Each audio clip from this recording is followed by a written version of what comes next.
एक छोटी सी कहानी से आज के इस उज्जवल पाटनी शो की शुरुआत करता हूं। दो बौद्ध भिक्षु, भिक्षु यानी साधु समझ गए होंगे आप, दो बौद्ध भिक्षु रास्ते से जा रहे थे। तो उनके गुरु ने उनको ट्रेनिंग दी थी कि भाई स्त्रियों से थोड़ा दूर रहना, स्त्रियों का स्पर्श, स्त्रियों में ज्यादा आसक्ति, ज्यादा आकर्षण मत रखो।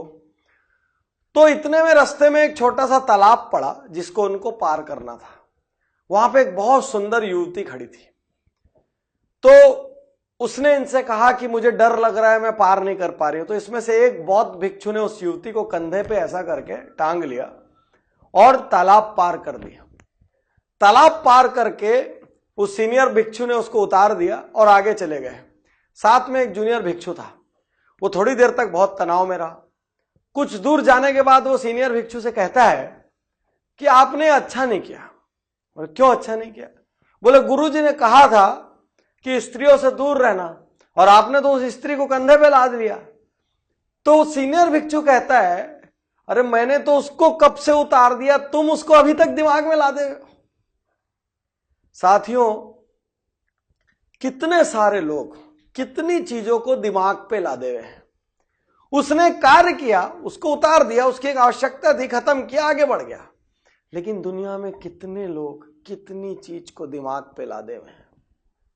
मेरे साथ इसने ऐसा किया, मेरे साथ उसने गलत किया, एक समय था उसने मेरा साथ नहीं दिया जब वो दे सकता था, मेरे साथ इनको ऐसा व्यवहार नहीं करना चाहिए था। यार इतना बोझ लाद के घूमोगे तो बड़े कैसे होगे? इतना बोझ, एक गाड़ी में भी ज्यादा बोझ होता है ना तो गाड़ी की स्पीड स्लो हो जाती है। एक कार में बहुत ज्यादा सवारी बिठा दो और उसकी डिक्की में पूरा लोड भर दो तो कार पूरी दब जाती है, स्पीड ब्रेकर भी नीचे से मारने लग जाता है और ऊपर से भी स्पीड कम हो जाती है।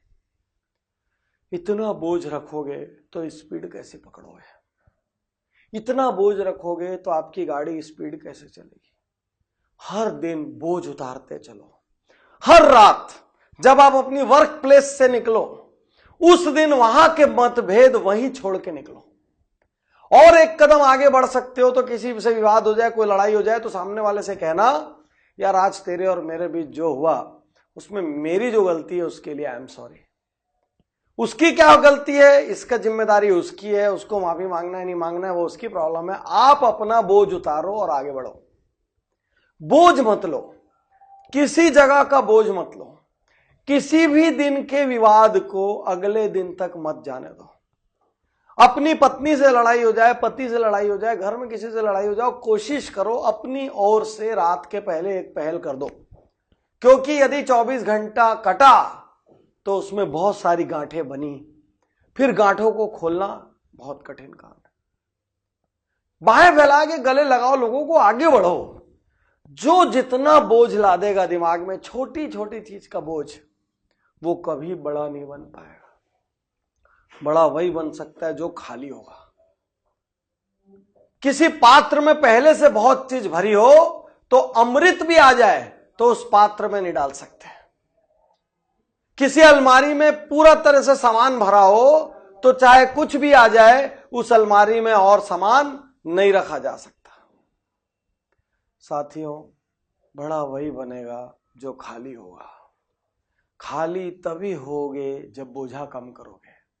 और यदि जिंदगी में वाकई कुछ बनना चाहते हो, यदि जिंदगी का आनंद लूटना चाहते हो, यदि जिंदगी में कोई उपलब्धि हासिल करना चाहते हो, यदि जिंदगी में खुश रहना चाहते हो, अल्टीमेटली सबका पर्पस क्या है? खुश रहना। और वो कैसे खुश रह सकता है जो बोझा रखा हुआ है?